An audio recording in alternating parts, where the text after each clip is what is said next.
Welcome to Tokyosaurus. So what's up in Japan?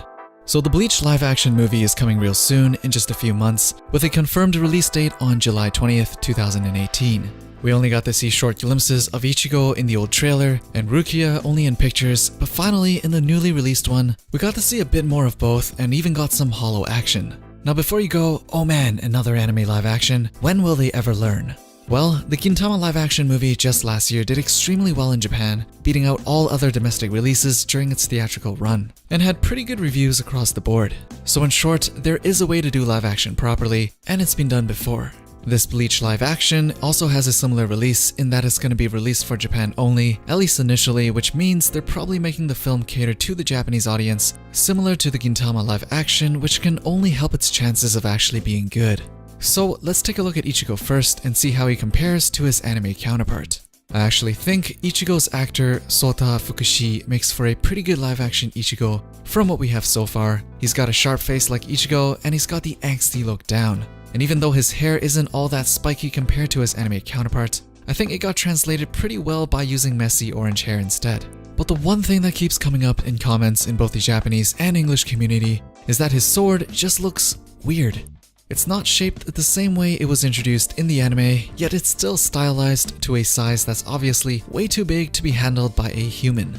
So they opted to go for neither staying true to the anime world nor making it realistic for live action, which is somewhat questionable for a design choice and probably why many people are hating on it. But other than that, he works out fine for an Ichigo. Now we go on to Rukia. Now Rukia has probably generated the most comments from the Japanese community so far, and it's actually about her hair. Why the hair? Why does her hair not look like Rukia's hair at all? Is it because Bleach started in 2001 and Rukia's hairstyle is no longer popular in 2018? Is there no way to get an actor to wear a wig with that awkwardly large middle bang hanging down between their eyes?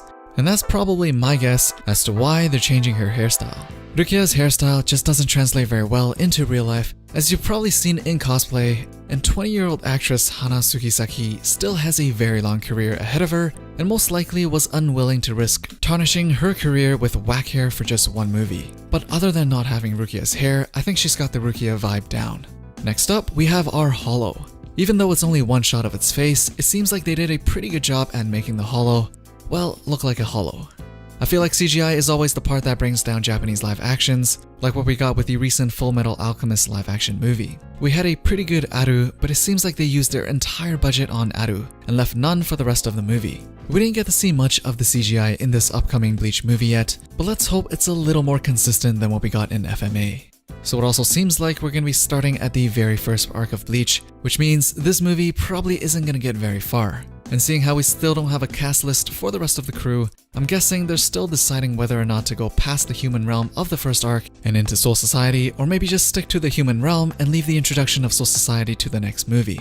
But without seeing Soul Society in the first movie would make it a very boring movie, so I really hope they're able to speed through the human realm exposition and into the Soul Society fights right away. But that would make the cast list pretty big, seeing how there would be a ton of characters introduced, which might make the movie a little confusing for newcomers. So we're probably going to see something in between. Anyways, I'm curious as to how much you guys think they should cover in the first movie, and what do you think of our live action Ichigo and Rukia so far? Do you like what you see so far? As usual, I left a poll for you guys up there, and also let me know down in the comments below. Don't forget to drop a thumbs up before you leave, subscribe, and hit that bell for notifications if you want to be updated with the latest that's going on in Japan, and I'll see you guys in the next one.